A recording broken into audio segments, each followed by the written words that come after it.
Hey, what's good, everybody? You know what time it is. Your boy Jeffrey L. Boney here, host of Trending. Great conversation on today, and yes, this is the time to have that type of conversation because your boy has gone wild in the White House. Y'all done gave him the reins, and he done took over and did exactly what he said he was going to do. See, y'all thought he was probably playing and, you know what they say, wolf tickets, selling wolf tickets. No, he's for real. In his first week and some change, this guy has done some things that has baffled at the 77 plus million people that voted him in office. He's doing exactly what he said he was going to do, which is quite different than what the people who were in office before, you know, that were claiming that they were going to do what was in the best interest of certain groups in this country didn't do. And so they lost that power. They lost that ability to prove their point because they had the reins and didn't do much with it, to be frank. But this guy is basically giving them everything that he wanted. And I'm joined by a great group of guests today. This conversation with these guys for a long time, but now I get it. 2025 is here and I get to do it. But let's first give it up for our live in studio. We're in the building, and of course, this is Trending Tuesday. We're here live at the KDITC in the community showroom, K. Davis showroom.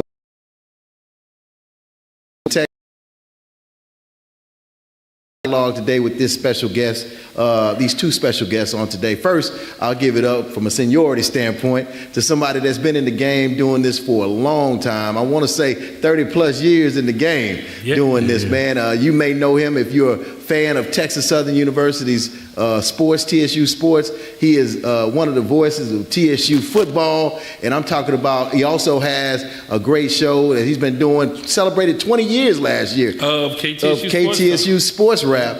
I'm talking about sports talk. Rap is Ralph. Sports Rap is Ralph Cooper. Is none other than Devin Wade. Y'all, let's give it up for Devin Wade. Thank you. Thank you. And he'll get more into what his role over at KTSU is at the moment. I know he has some exciting new changes going on in his world. Also, man, I have another gentleman that really probably needs no introduction himself, but I'm going to do so. He's a pastor in the community, but more importantly, you know, he also is in the media world, and he is here to talk to us today. I'm talking about none other than Minister Chris Johnson, y'all. Thank you, brother.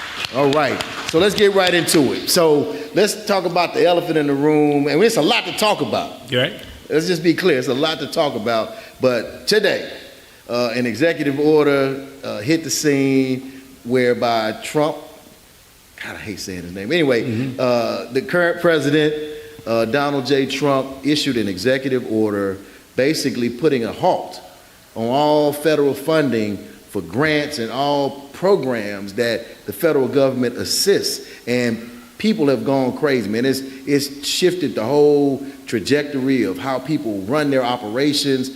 People that are used to getting direct services, such as Meals on Wheels and various other programs that, you know, are impacting communities, mostly communities of color and low to moderate income communities, the disenfranchised, underserved, are being impacted. And so people don't know what to do. I know there's been a lot of changes in the last few hours and modifications where they said Medicaid and Social Security would not be impacted, but people are in a frenzy right now. So I'll start with you, Devin. I mean, I'm sure you've been paying attention to what's going on. I know a judge just, put a pause to it, put a temporary block on parts of his plan, but a lot of that stuff. I think, and we at Texas Southern were affected, had to be sent away because that funding wasn't there. So it's sort of a wait and see kind of situation to see what's going to happen moving forward. This has a lot of ramifications, and I think the lack of humanity and the terror that he's trying to sort of put on the people is just we don't deserve this as a country. But then again, when you don't fight for yourself, this is what you get. Well, is it that people didn't fight for themselves, or it's just that more people fought to put him in office than tried to keep him out. Well, what I will say is, I've said this, and he and I disagree on this because we've had these conversations. I think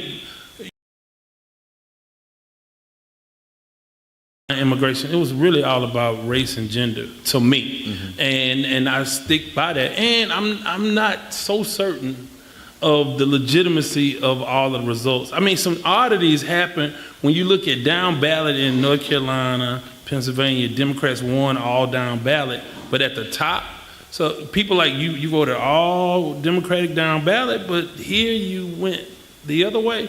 So again, you could talk about messaging and all of that, but I think people were looking for disqualifiers for Kamala Harris. And I don't think people, I think we have a lack of knowledge of really understanding how the government works. You can ask people basic civics questions and they don't know. And here we are. You see the erosion of funding for public schools, public school education. They're starting to put impediments in the way of higher learning. It is done on purpose, because if you have an ignorant constituency, you can take them anywhere you want them to go. Well, this is a good segue. Minister Johnson, Mr. Chris, I was looking at a reel where this gentleman, this white guy, was going around interviewing people just to talk about the civics or their lack of understanding of civics. And they asked this one white couple, if Jesus Christ, who was not born in America, wanted to come into this country, would you let him? And you know what the lady said? If he had his legal paperwork, Sure. then we'll allow him. Sure. So we talking about Jesus, Yeah. Jesus Christ, who died for the sins of the world and mankind. He got to have his paperwork in order to come into America. If you leave it up to her, Yeah. that's the mindset of some That's people. some consistency. Yeah, it's unfortunate that there's a xenophobianism that is driving the mood of the country at the time.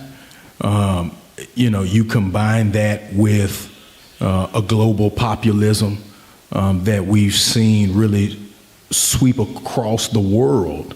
When you talk about conservative candidates who have now been elected globally,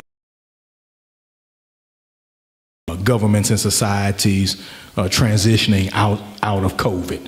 And so what we see here in America, in North America,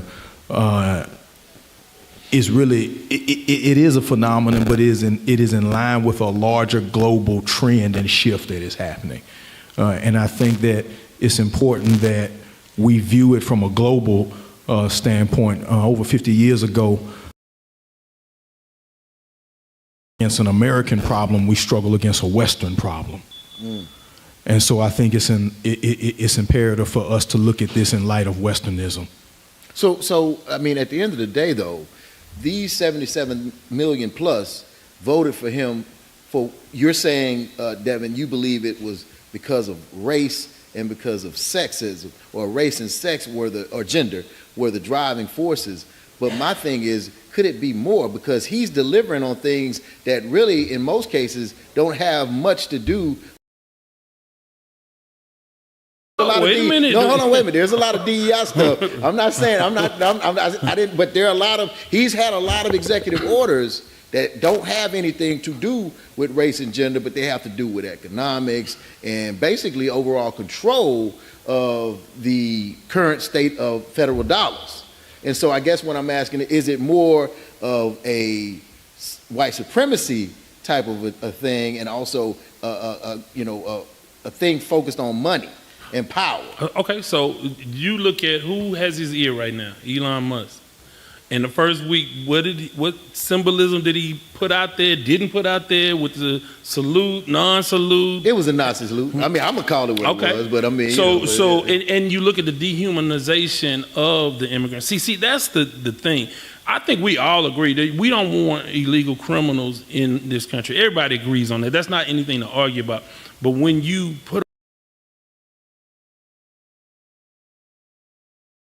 dehumanize them, and that has an effect, and that's on purpose, because I don't know that we've seen any white-skinned people being treated like this. It's all been brown-skinned immigrants that have been sort of targeted. So when you say it's not about race, and then you look at some of the things that have been done, the birthright citizenship, DEI programs. So all of those things, you know, you could say that, but and there are a lot of other things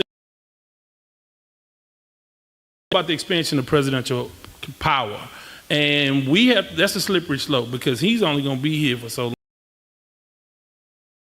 The Constitution for a third term, Father Time going to catch him soon. He's not the picture of health. So at some point, what happens next? See, this is a cult of personality, but what happens next? You know, and so we have to guard these institutions now. And I think at some point they have to devise a strategy to combat this attempt to expand presidential powers. So, Chris, what's the real deal, man? I mean, you heard Devin's perspective on this, but I mean, what's really going on? Is it race? Is it sex? Is it money? Is it power? Is it all of the above, right? It is misogyny. It is racism. It is xenophobianism. It is bigotry. But it also is classism as well. The next great struggle in the United States will be a class struggle. It will not be racial. It will be a class struggle. And so, you know, President Trump has mastered the ability to speak to the fears, apprehensions, dreams of a segment of the average American, and I don't say average in a bad way, but of the everyday American. When you look at January 6th, which was a riot, it was an insurrection. When you look at those who have been pardoned, it's very, very, very multicultural, right? There was a report released by the Department of Justice that looked at January 6th, and what they found out in this government-released report is that the coordination that it took to pull off January 6th could only be put on by trained military people. This was coordinated at the highest level of the government. Mm. And so, you know, what we're seeing from Mr. Trump should be no surprise to anyone who read Project 2025. Upon his ascension to the White House in 1980, President Reagan, upon his first day, was handed a manifesto by a conservative think tank. This manifesto contained the then conservative mandate, or what was now known as the New Southern Strategy. And so this is make no mistake, this is a 50, 100-year plan. A key figure who has gained tremendous prominence in the White House, in the Trump's administration. He's not even appointed. He's given this title, Doge. What is it? The Director of Government Accountability or whatever. Sure. He's been given all of this so-called power and access. I don't know if you all caught what he said yesterday. He was talking to a group, and he told Germany, the far right group, right group, I think, that you need to get past your past guilt. Oh, absolutely. Over the Holocaust. Over the Holocaust. And yesterday was Holocaust Remembrance Day. Think about this man basically told the oppressors, y'all need to get past what y'all did, the horrific things that you all did to men, women, and children of all races, sexes. You need to get past your guilt. Right. And if you look at what Germany has done in reference to the Holocaust, it's a model for how we should treat slavery in America. They vilify it at every turn. There's certain terminology. I mean, and obviously we have free speech, so you know you can't keep people from saying whatever. But certain terms and terminologies and symbolisms is banned, totally banned in Germany. They fight this, and they have remembrances all over. And that's one of the things he said. You know, we need to remove all of this. You have a Holocaust monument somewhere in Berlin, I think, and they want it removed. But this is the model for how you remind people of what was done, who we are, and not to ever go back there. If we did the same thing as it pertains to slavery and the other atrocities that happened here, we would be a lot better off and moved a lot further along than where we are now. But clearly that's not the intent. I mean, if a man would tell the people No, that wasn't his intent, but I'm saying... No, I'm saying Elon Musk, though, he's representative. I mean, look at, he's been elevated Right. by the President of the United States to have a voice, have a platform, to have a presence, to be someone that people look up to, not just because of his Tesla money, et cetera. I'm talking about the fact that this man is engaged in government politics. This man is now speaking on behalf of the President of the United States, in essence. Yeah. It's almost like what's that name of that movie? Scandal, or one of these White House, what's the other one? With the guy that got kicked off the show because of the sexual problems. Kevin Spacey, I think his name was. House of Cards. House of Cards. Thank y'all. Come on now, I need your help. House of Cards. This is reminding me of something like that. Like, how in a million years could we have ever dreamed or expected this would happen again? If you study Elon Musk's background, you know he's South African, and if you look at one of the unfortunate byproducts of post-apartheid South Africa, is that apartheid was gotten rid of, but what it created was a almost like a caste system. So whereas apartheid was taken away, which was a good thing, there was still no economic opportunities for those people so the folks who were in the shanties, they still in the shanties, but they're free. But it was no different than what we had. Bingo. So-called integration. Bingo. And desegregation.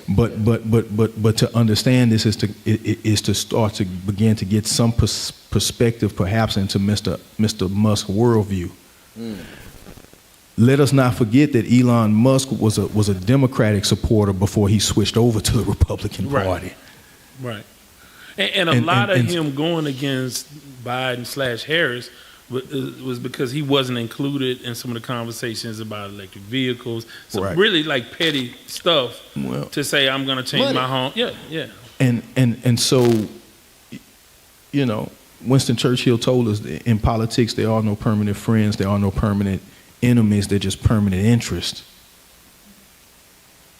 So at the end of the day, y'all, I mean, and I want to talk about something I know exciting that was just announced between KTSU and I want to say University of Houston. But before we get to that, you know, there's a lot of, I mean, it's like moving like the speed of light right now. Sure. Right. With these decisions, I mean, we haven't even scratched the surface about how DEI, removing DEI with these executive orders and some of the things that are going after, you know, contract opportunities with the federal government, you know, and how people are rolling back their DEI efforts, like Target, et cetera. We're being real, right? Yeah, of course. I don't understand why anybody is shocked about this, because these folk put out a No. A 1,000-page manual that said on day one, when he puts his hand on the Bible, from the utterance of "So help me God," which he didn't do, by the way. Yes. Which he didn't for whatever reason. He didn't put his hand on the Bible, but he's in power. Yeah, he is. I'm just saying. And so none of this. I was sharing with her an excerpt out of a book called El Weissel. And El Weissel was a survivor of the Holocaust, and he was a part of a remnant of Jewish people who were in Transylvania, and Nazi Germany hadn't invaded them until later in the war, so they thought that they were buffered, that they were safe from the Holocaust until the Nazis got there. And even when the Nazis got there, El Weissel said that most of the Jewish population there still didn't believe that they were going to be victims of the Holocaust, because the Nazis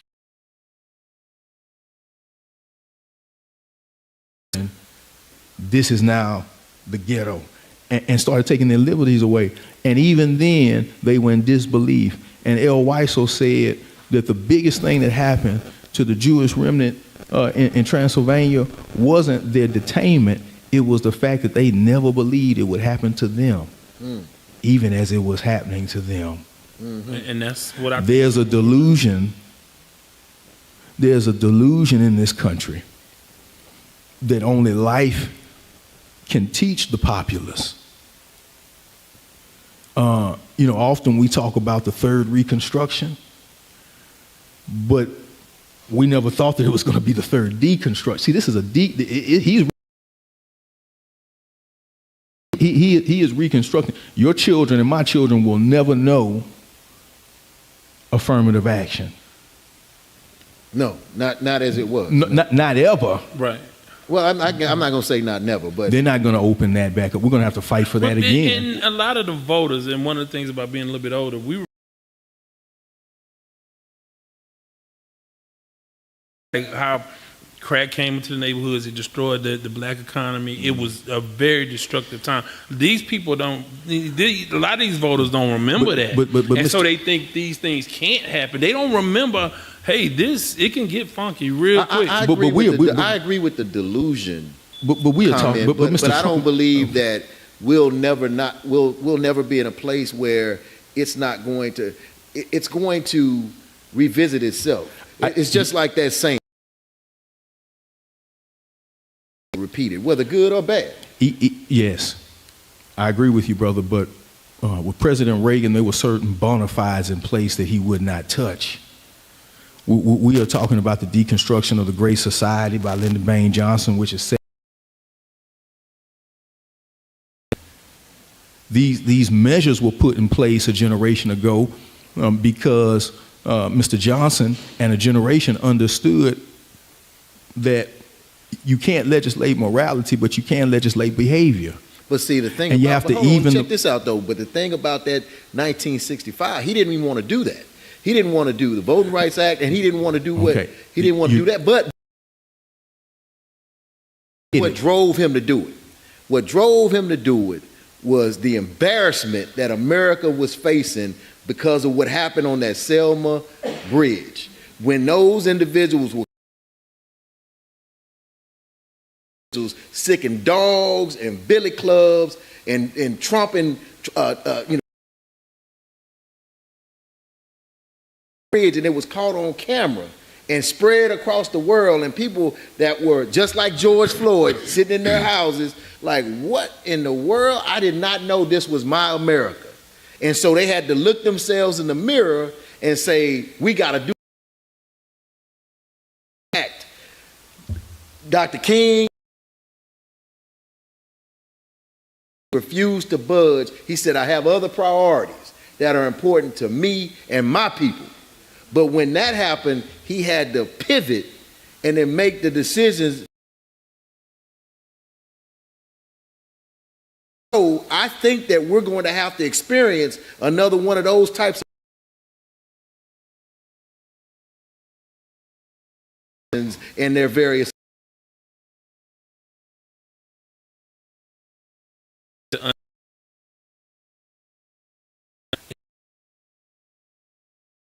I mean,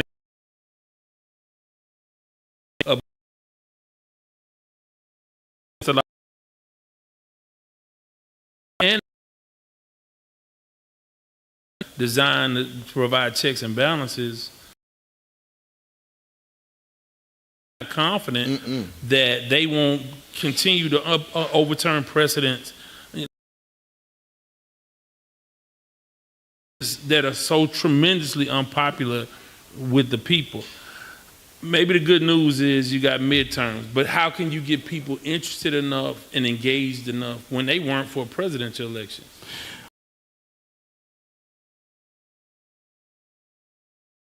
Of 1964 legislation. You're absolutely right. President Johnson was pressured publicly because of events, but we can say the same about Kennedy, Eisenhower, Truman, all the way back on. Has been a consistent, whether Republican or Democrat, a consistent problem in this country, right? And that has been countless discussions, man, over generations, right? How will America address the race problem? How does America address the race problem legislatively? How does America address the race problem relationally? How does America address the problem spiritually? Well, when you Right. have one of the richest people in the world, if not the richest, forget about what happened. You think that only applies to Germany? He's in America.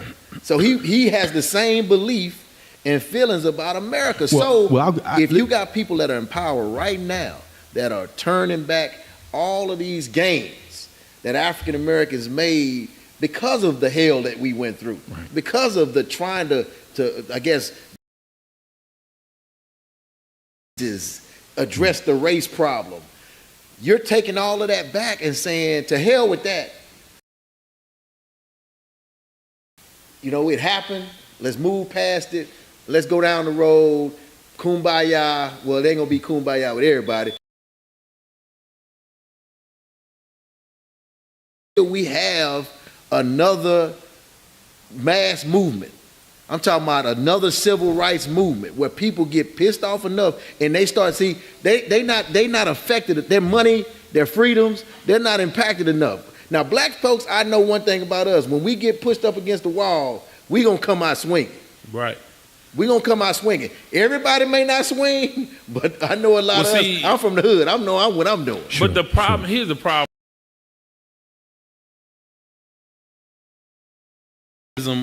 That's going to be, like I said, the next frontier. You have black people who have more in common with their white neighbors in the suburbs than they do with people that grew up in the hood. Mm-hmm. So how do you bridge that gap? Because we're seeing, I see behaviors and things that is not to work and sacrifice, and we just think different, we move different.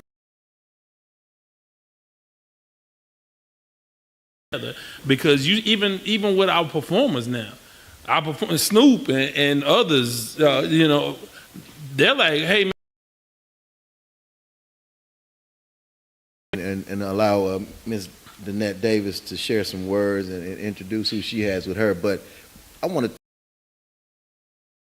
to the other day, and I'm sure many of us have probably the legendary Malcolm X. You mentioned him earlier. In the African American, the black community is the only community where we put our entertainers and our actors and all of the people as our leaders. When we talk about the leaders in the black community, we point to our entertainers, those that are athletes.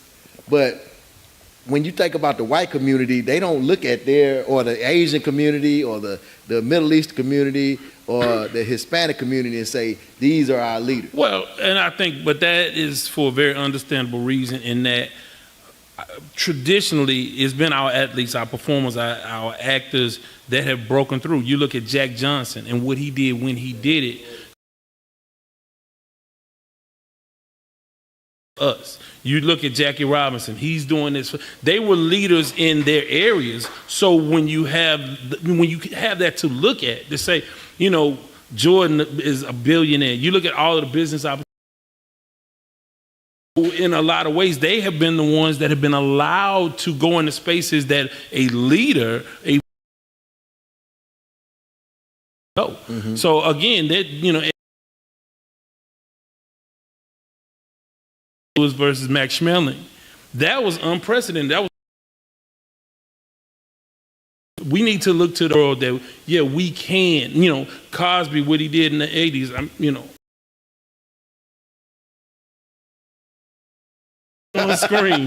On screen, he better for us in small spaces. But you know what? Whether it was the Max Schmeling or the, Jesse Owens, right. Olympics, boxing, or whatever profession, sports, Jackie Robinson, when they came back home to be honored,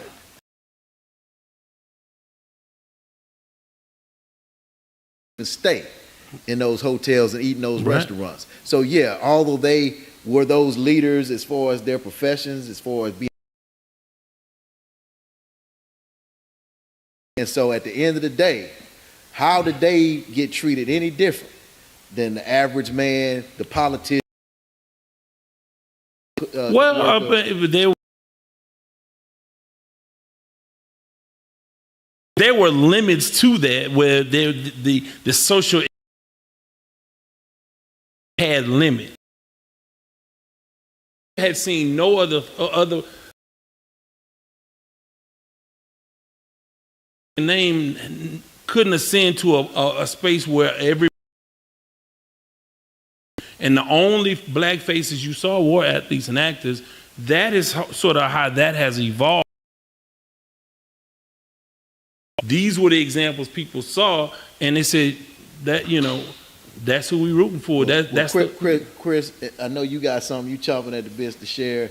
Devin, I know you have something to share. We're going to take a break. Especially when you talked about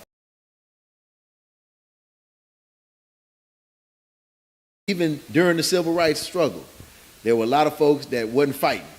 They benefited. Break, y'all. Give it up for the guests right now, y'all. Come on, my in-studio audience. We'll toss it over to Danette Davis and we'll come on back. Starting to see now, you okay? We getting there.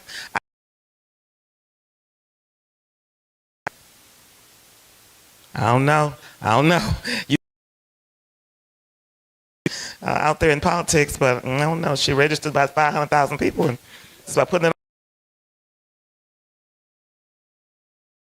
I'm gonna leave it. I'm gonna leave that alone. All right. Hey. Okay. And I love the guests that are there, and I know that they're gonna go back and they're gonna walk us through how we were talking national politics, but I know they're gonna take us to some hometown politics because it's all the same. It all matters, and that backgammon. See, backgammon. Dates. Some people know what backgammon are. If you don't, that's probably what we playing. Right? Okay, I want to introduce somebody to you. Thank you again. This is Trending Tuesdays, and I hope you're having a good time. Audience, you'll see this wonderful, we always have some art, right? But on Friday, we had an art show. And this wonderful young lady, this Texas Southern University graduate, now this is only one series. And this series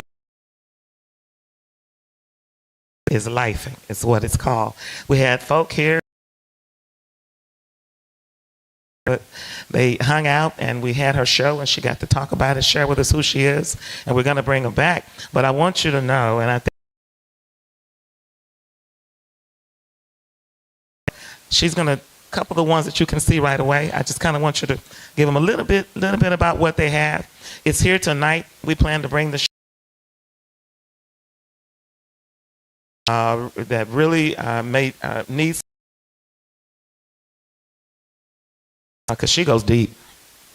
This is Life is Lifing, and yeah, this is just the Life is Lifing series. It's life experiences. So it is varied because I don't stick to one particular style. I am an illustrator of lived or observed life experiences, and so that's what we have here this evening. so I want you guys to walk around. Go QR to it and- codes, yeah, pulls up the entire exhibition. It here, but also I'm here if you have behind the works. I just want to say it's interesting now. When I was here, see the word life because it's raised on here, but she talked about life.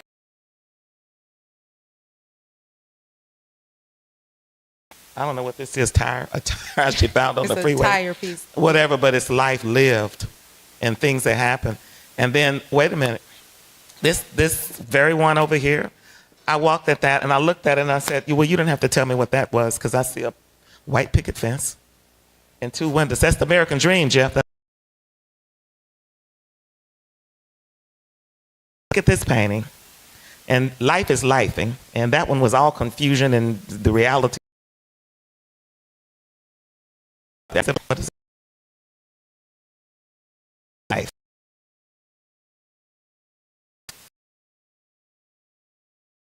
Pick. I'm saying,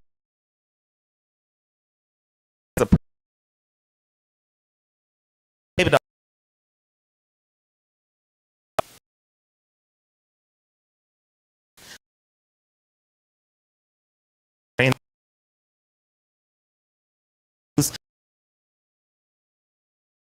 last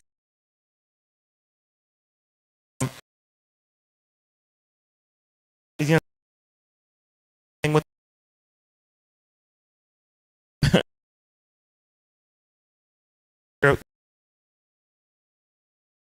oh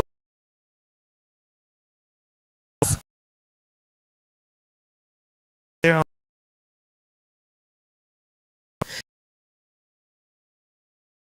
girl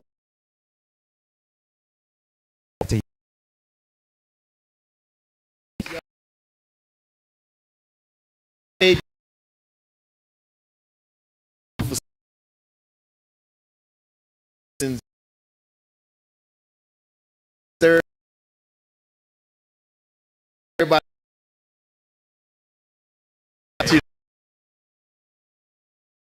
but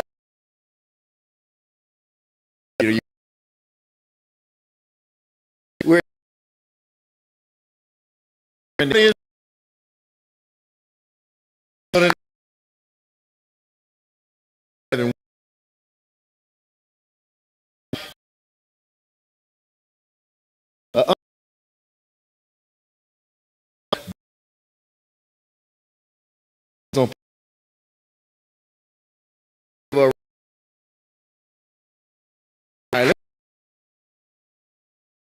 have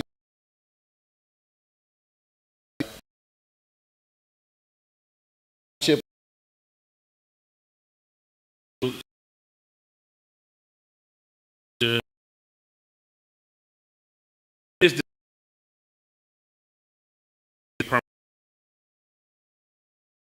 point.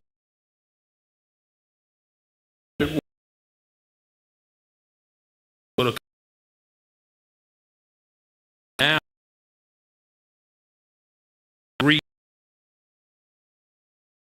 give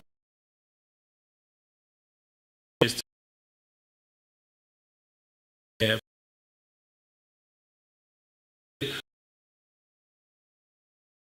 this type of collaboration, and it's reverberating around the country when it comes to public radio stations. That maybe some of the HBCUs can have collaboration in different states, and I think again it's an effort with so much uncertainty.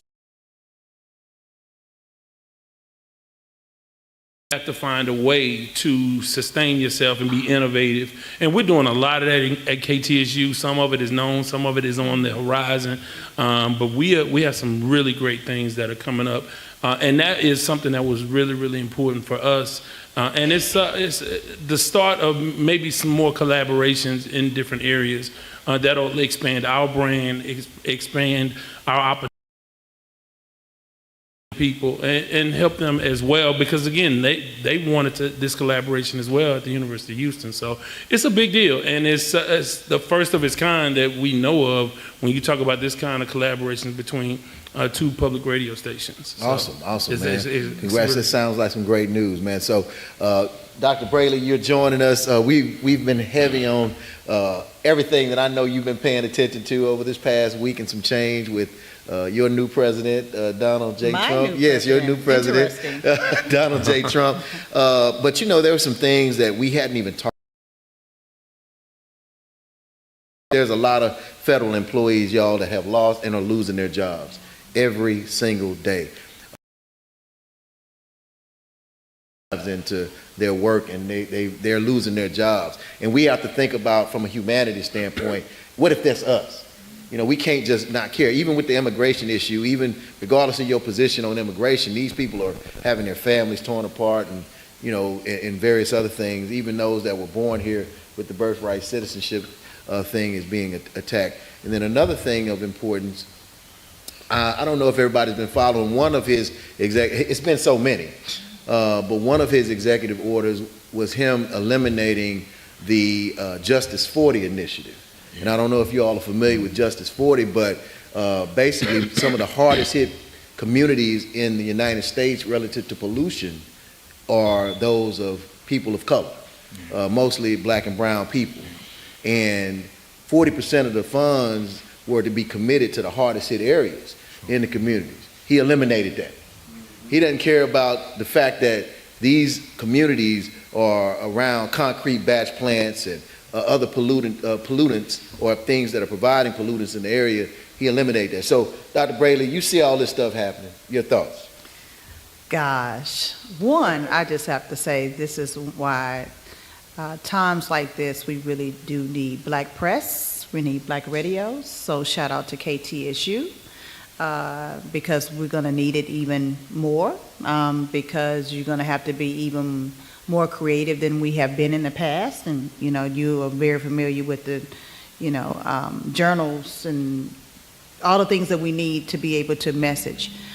Two, I have to address that you said my president, but I'm happy to say that over 90% of black women did not vote in that way. And I do identify as a black woman. And so I just have to get that because I think those are two important things. And then third, I think it's so much. I just finished teaching this evening, and so I'm delighted to be able to join here this evening. And I have a small graduate class on Tuesday evenings, three of which are a part of the educational system. And two of which have told me that as of this week, ICE have already showed up to their schools. My God. Okay, that's this week. I don't know. Did they ask for over $1 trillion? What was that this week for? And that would only cover, what, 1 million? But how many immigrants do we have? Right. So when we talk about government waste, let's just park there for a second. When we talk about the amount of executive orders that he's already signed, that means that they have been thinking, they have been planning, like it or not, they have been strategic. And when I teach social movements, I always tell my students that don't ever think that black people are just quiet. Where there's oppression, there's always resistance. You may not be taught it, but you rest assured that there's resistance. And we can look and define it in different ways. And there's been times that when you study history, when black women even were quiet, that was still a form of resistance. The silence is a form of resistance. And to say what we need to do now as a black community, no, in the civil rights time frame, and even before then, the Black Nadir, we were not all on one accord as black people. Policy was all on one accord, because at the end of the day, no matter what your status was, what type of privilege you thought you had as a black American during those eras, you were still referred to as a nigger. Mm-hmm. At the end of the day, that was what we had in common. You can be a doctor, a lawyer, and a king, but according to policy, you were still referred to as a nigger and treated as such. Mm-hmm. And we have forgotten that. Number one, some of us don't know our history. And then two, some of us seem to always believe that we have arrived. And with all the gains that we state, I've been saying for a long time that we are worse off now than we ever have been. And that was before we were trumped. Okay, that didn't just happen today. Trump did not just happen today. Trump has been happening. Trump represents whiteness, white superiority. And they're not sitting around a table thinking about how do we harm black people. They're sitting around the table, how do we remain white? And when we realize that, then I think that sets a different tone and a different strategy what we need. We didn't have every black person that marched, that protest. As a matter of fact, when you study Barbara Jordan, You know, she understood the Constitution, she understood the law, and yes, she did protest, but that was not her thing. She understood the law. She went to law school, she studied it, she was well read, she was well respected. When you talk about a Reverend Lawson, he marched. When you talk about a Reverend Allen, he marched, but he also worked with Black Panthers. We have to know even our local history. 2, this is where it's really important to look at our local leaders right now.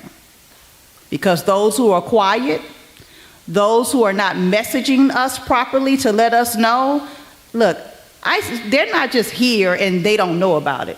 Trust and believe, local leaders know something because they have to coordinate. Well, who's coordinating? And if you are a Black leader and you don't know what's being coordinated in the city, then you may not be in the rooms that matter right now. And I would venture to say most of us are not in the rooms that matter on that end. We're going to have to, make our own tables. Wow, a lot of heavy stuff, boy, that she didn't. And I mean, I'm so heavy, right now when I think about how. I don't know how many years of schooling I have. That's a joke in terms of how long I was in school. But I went as a first-generation college student on student loans, on fellowships, on federal funding. And I cannot imagine I have a 16-year-old right now who's going to be in college in 2 years. Well, she's a sophomore now. And I'm a single mother. And I'm an educator, so I only make so much. Let's be real. And I can't imagine right now doing what I'm told I'm supposed to do, have a 529. I put, my $2 aside every month that I can. But I probably will need help. So now will my daughter not be able to go to college? I've done most things right. Mm-hmm. We talked about spirituality. We know this evangelist movement is, all about, morals and, morality. So now students who've already started their educational process, what happens?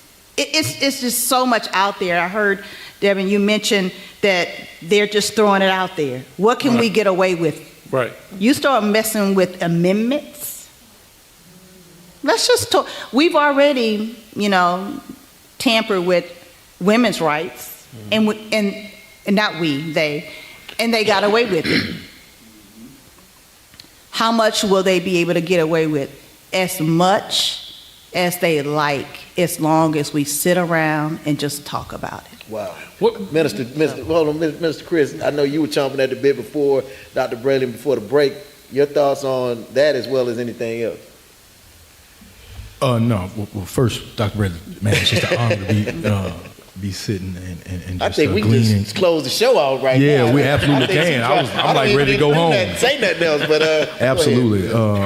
Yeah, absolutely. I'm like ready to go home. But I agree with Dr. Braylon. I think that what we're saying again should be no surprise to us because they put it in a 1,000-page manual, and this is the 4th edition of the manual. So this is a built upon playbook that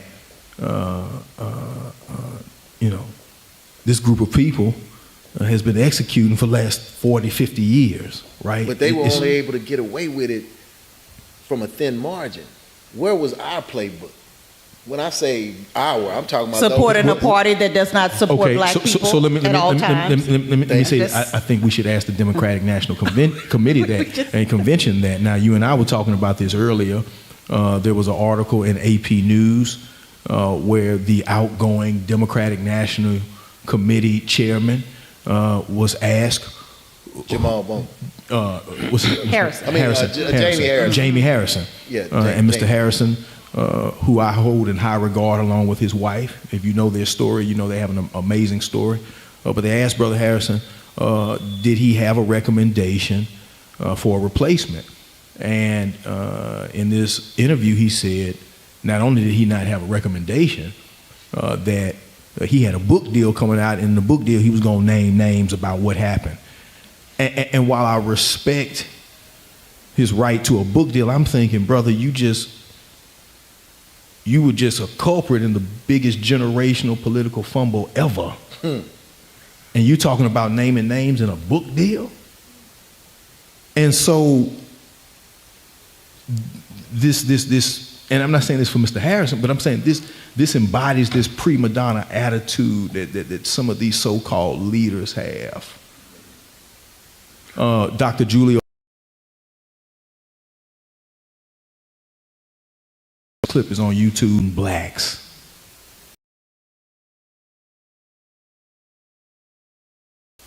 Not too many. Report.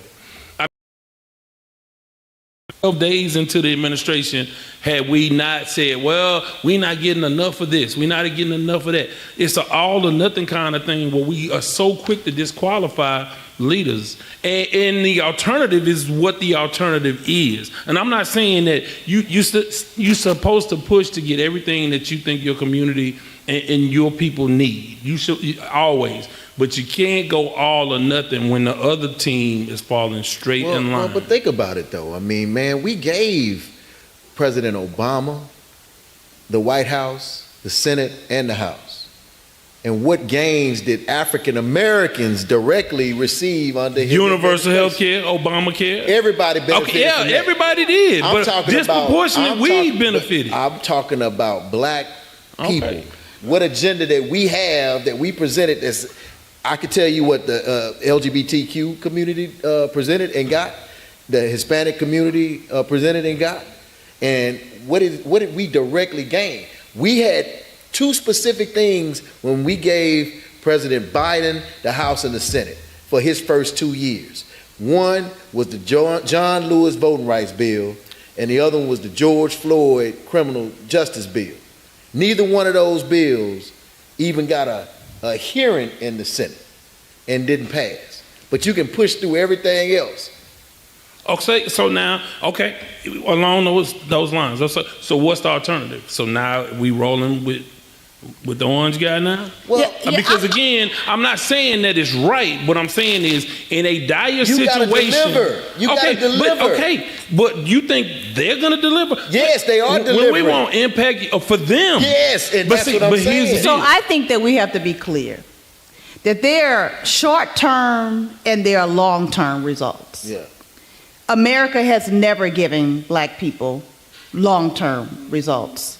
And the short-term results we've gotten is because we have marched, we have protested, and at least during a civil rights movement, even though that was not a transformative movement, that was a reformist movement, and that's why we can see, policies being overturned even now. But at least we were clear that we were fighting for equality, which is something we now know we will probably never get in the United States. Black people don't have an ask. What are we asking for? We don't have an ask. Well, I would always say if President Obama would have landed his Air Force One right here in Sunnyside, and We he would have said- been fighting. We would have wanted to know who was in the room, who was going to be able to get the picture. Oh, I mean, was gonna say, we were gonna this get is a selfie. real, real conversation, That's real. here. And at some point, we have to have an ask. And it really has to be that we understand that government is not going to give us revolution. Revolution doesn't happen through bureaucracy. So we're only going to get short-term, solutions. But as we can see what we've gotten in the last 40, 50 years, it wasn't everything, but it was something. Not that we should settle for something, but I think the same people who enslaved us are not going to do anything for black people. Right. So we got to look at this differently. I don't know if So that's me. Yeah. we have not had a collective black agenda. It's like the Civil Rights Act was signed into law, and the Voting Rights Act was signed into law, when we got a few things like affirmative action, et cetera, and it's like we just went radio silent.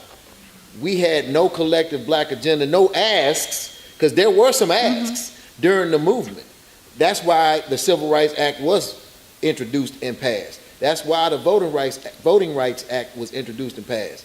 That's why affirmative action eventually came down the pipe and a few other things. In Atlanta, you had Maynard Jackson, who said, I'm not giving any contracts to build this airport unless you include African Americans on the deal.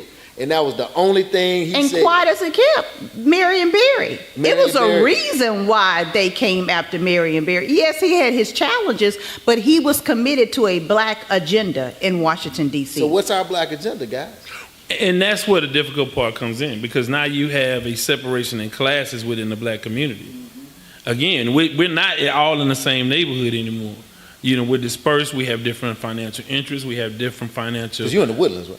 No. No, I laugh because we talk about white flight, but we've had black flight. Well, of course. And so now, like I said, as I mentioned earlier, some of the things that I want may differ from some of the things that they need in different neighborhoods. But there's got to be something that we all collectively believe is important to our people as a whole. Right.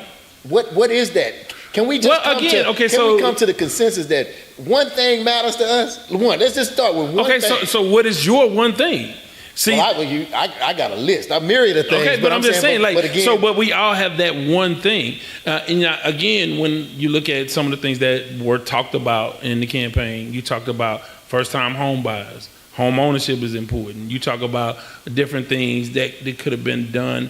Or the infrastructure bill, and how part of that is even housed at Texas Southern University and managed it, and Texas Southern got money to manage that. That's under the Biden infrastructure bill. You say, well, that helps everybody. Well, no, it disproportionately helps people in minority communities with, bad air, exposure to chemicals and unregulated air, because, of course, before Trump deregulated some of the air, sort of parameters around what these chemical companies could release. So there are things we have to decide, okay, what is our thing? Is it tax cuts? Is it an opportunity to build small businesses? If you're in the middle class, you can use tax cuts. Or how much do we want to commit to social issues and social programs and funding public schools? We can't even agree on how much we want to fund public schools. I mean, there's a big, you got people that say, hey, I want to support public schools, but their kids don't go to public schools. So we can't even get on the same page. Now, one thing that it seemed that we all rallied around was TikTok. And that's very discouraging. I didn't rally around. No, I didn't either. But I'm saying, when you, the one thing everybody got mad about was TikTok. Really? I mean, that was crazy to me. But again, we have to decide what is that one issue, and can we all come together on one issue at this point when we have so many diverse financial interests? Yeah, I mean, Chris, I want you to share a few words. We're about to close up shop here in a second with conversation, but I could go on, and I definitely want to have you guys back. We all came together when the Popeyes chicken sandwich came out. It was lines all around the corner. We came on one accord, even fighting each other over. But anyway, brother Chris. Sure. Before we went to break, Devin was talking about Elon Musk and what he said, or his comments in Germany, that they should forget about their collective past. However, to Devin's point, they're not able to do so because the generation before them made sure that the Holocaust was memorialized so that it would never happen again.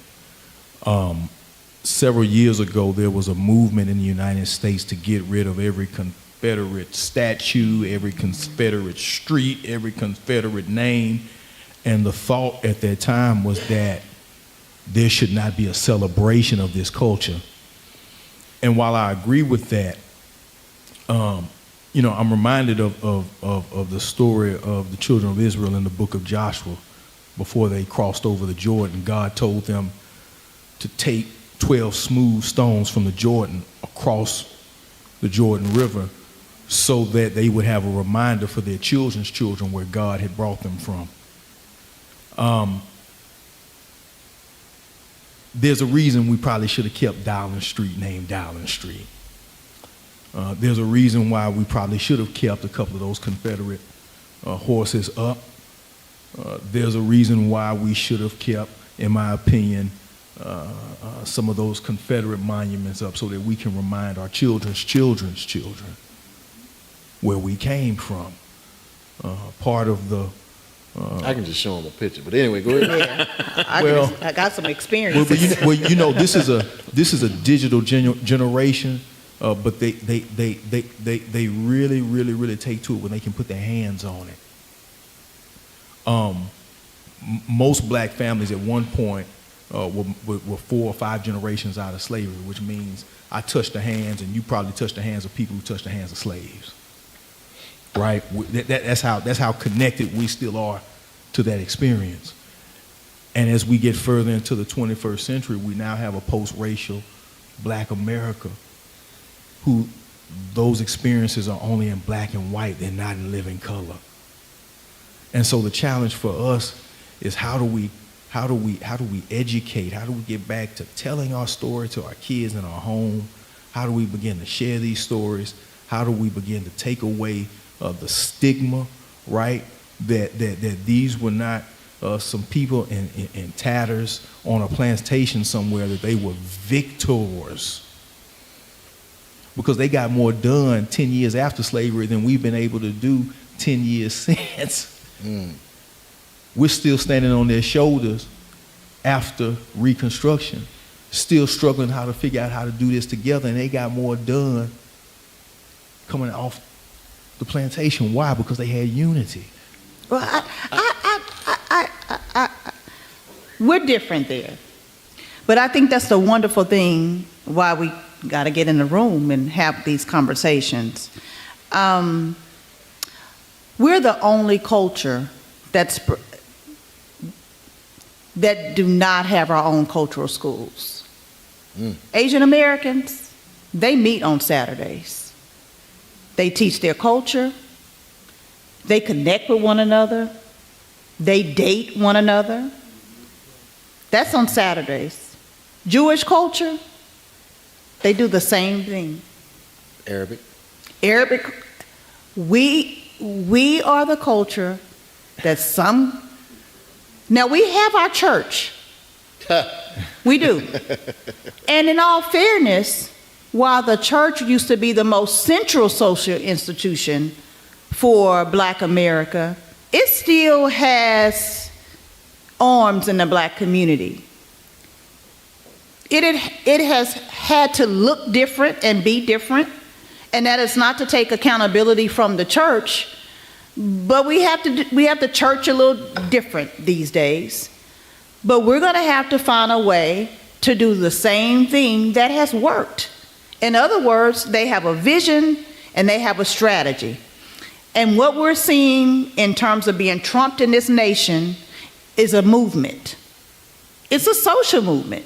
And it is working for them, and that is because they are consciously aware of whiteness and what it takes to remain white in this country. They have a vision of where they're going, make America great again, and they have a strategy.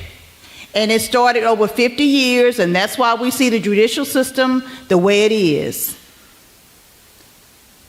You know, there's a formula, and we just have to do it. I just want to say this, like I said, man, I wish I had way more time to continue this conversation, but y'all have to be back, I promise. You know, what you were saying, Chris, I don't think that we should memorialize racism and the things that traumatized our people in any shape, form, or fashion. When I got elected, talk about an agenda and talk about actually taking action. One of the things that many of the people, not just Black, but mostly African American in Missouri City, in my district, wanted, and they had been trying to do this for decades. They were living on streets named after the Confederacy.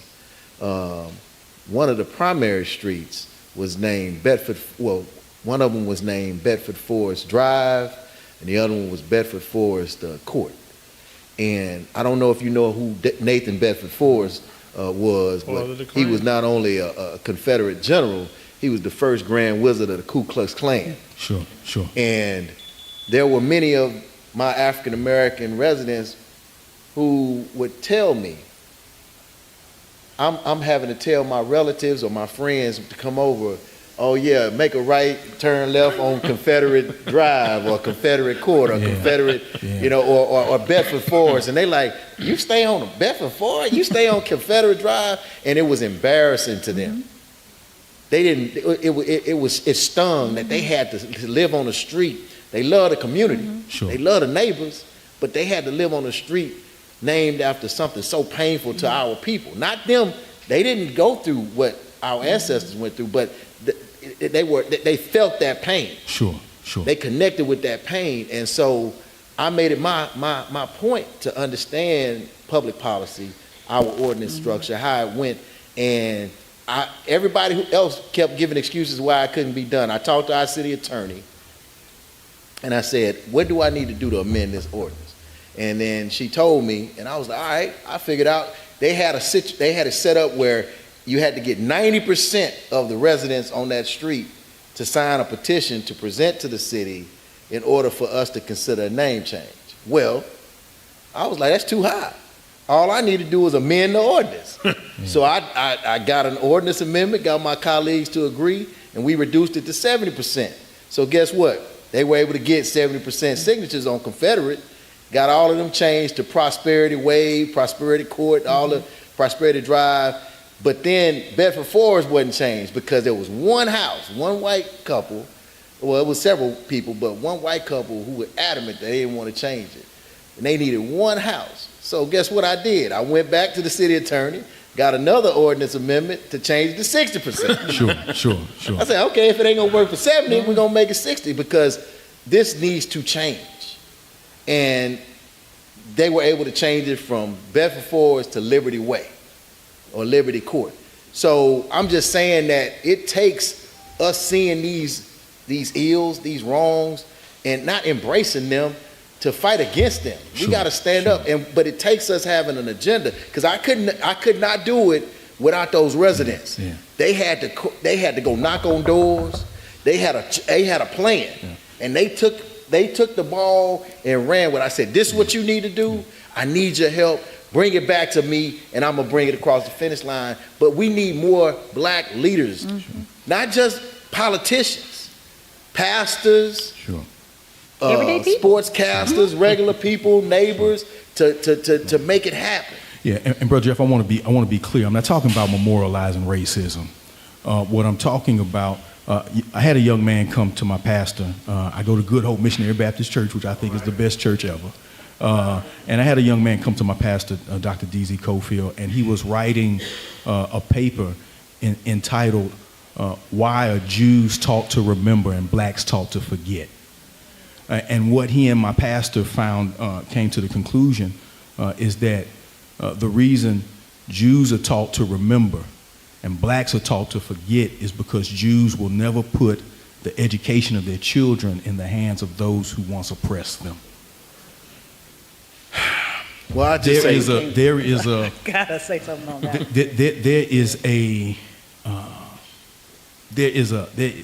there's a tactile side to history, right? When you look at the Civil War, they didn't get rid of Shenandoah, they didn't get rid of Bull Run, because they wanted to memorialize what they believe forged this country, right? The Civil War really was a theological crisis that manifested itself into a war, right? That's a whole nother conversation. And so when you have a generation coming up in a post-racial America, or what they believe to be a post-racial America, Ta-Nehisi Coates talked about this in his book, We Were 8 Years in Power. All of this, what we're experiencing, is backlash. It's even now more important to take the children and sometimes their parents and say, no, here's the place where this really happened. I'm gonna say, And I'm not saying we need to keep every place up. But Because I have to say, because even from the Jewish perspective, since you mentioned that, while they remember they don't celebrate Hitler. No, I didn't say celebrate. No.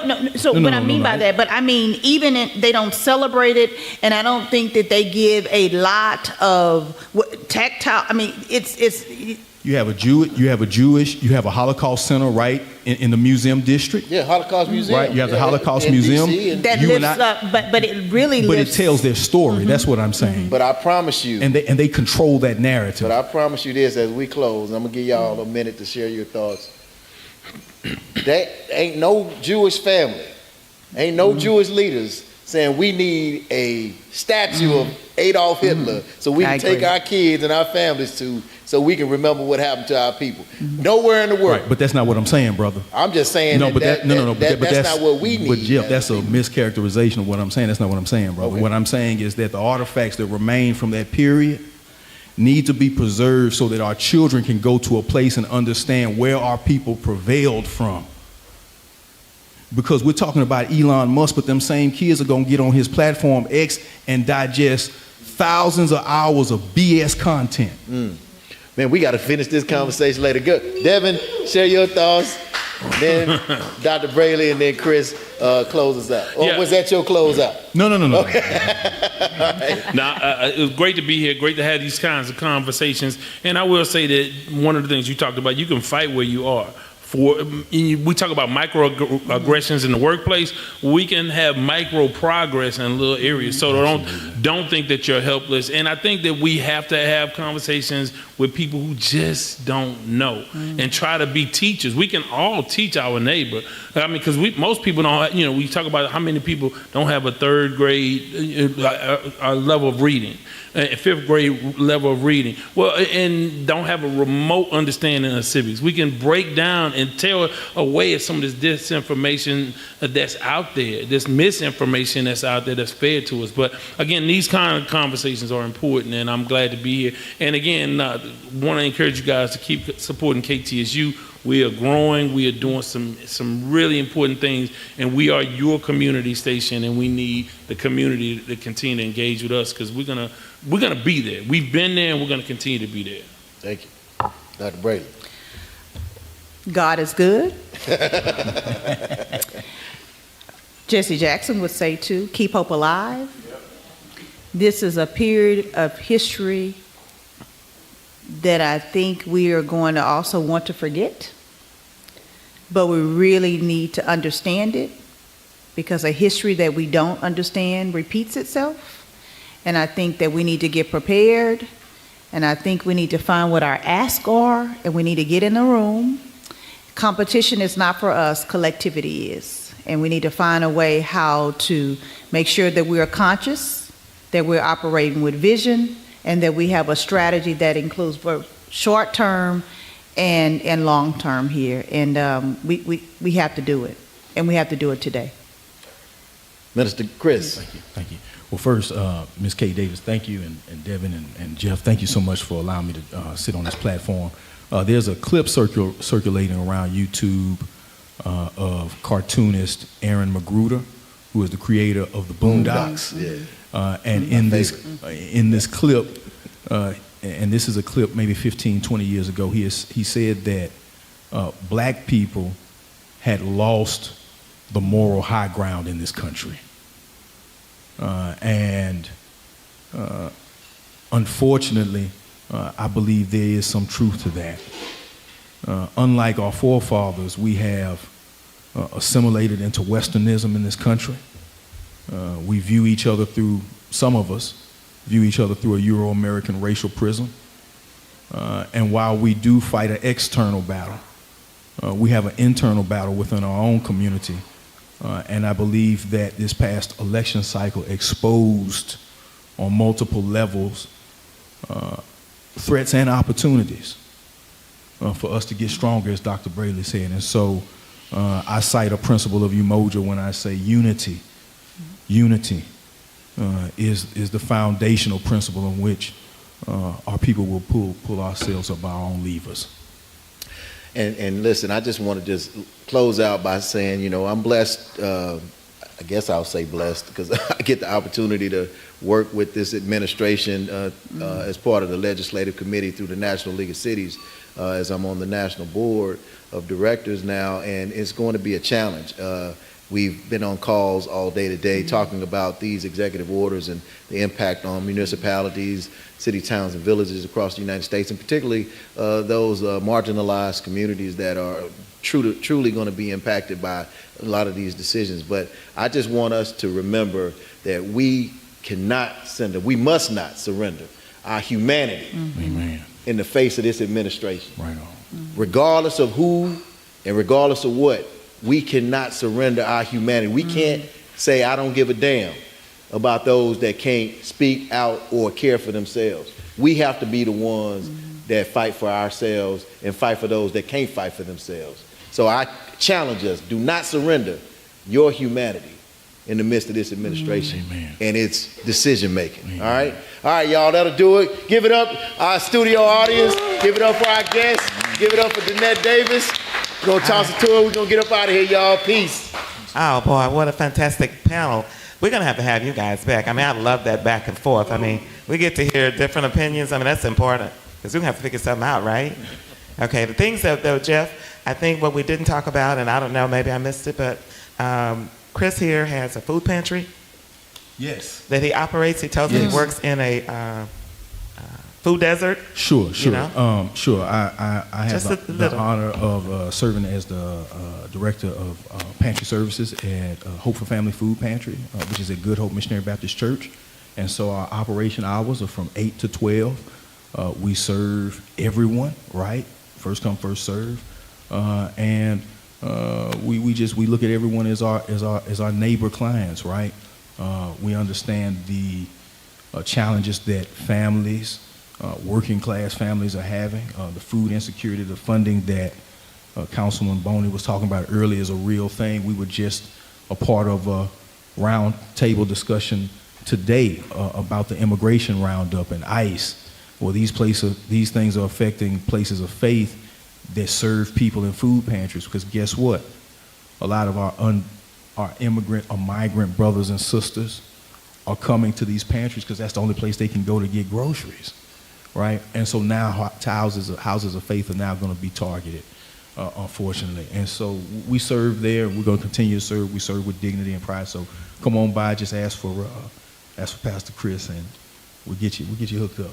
Thank you. I appreciate it. Just to add to that, I just want to commend you because that's going to be even more important. I don't know if you're aware, you all, that Meals on Wheels, it's not happening right now. Wow. So it's the small stuff, you all, that's so big right now. So I just want to commit more than any, like, if we don't know these things, we don't even know to go and, target these people to say, look, we're still here. Well, it's the vision of our senior pastor, Dr. D.Z. Cofield, and the Good Hope Missionary Baptist Church that we be salt and light in a real and tangible way. One of the Achilles heels, we believe, of the church has been its failure to meet needs, and so we try to do that in a real way. There you go. I appreciate it. We're closing out. And Devin, we will be supporting KTSU, and we're happy to see you with University of Houston. I think that was really important to me because I know the youth, Jeff, that's that next voting wave. They got to get the information. So I feel like, the things you're doing or what have you, and what everybody else is doing is really, really, really important. With K Davis in the community and everything, it's important. We appreciate the audience that's here. Give yourself a hand. Yeah. And the salads have already been placed. We're about to eat. So I want you to come and enjoy Chef Eddie's food. So, We got to get a good night. We got to get a picture. I got to have the same lineup doing Black History. Okay. You feel what I'm saying? Yeah. Come on. It's 7 in the morning too early for you? No. As long as you let me know ahead of time, because I have to make arrangements for Marley. This is great. Elijah's a real We had a black radio station, bro. It's water, maybe.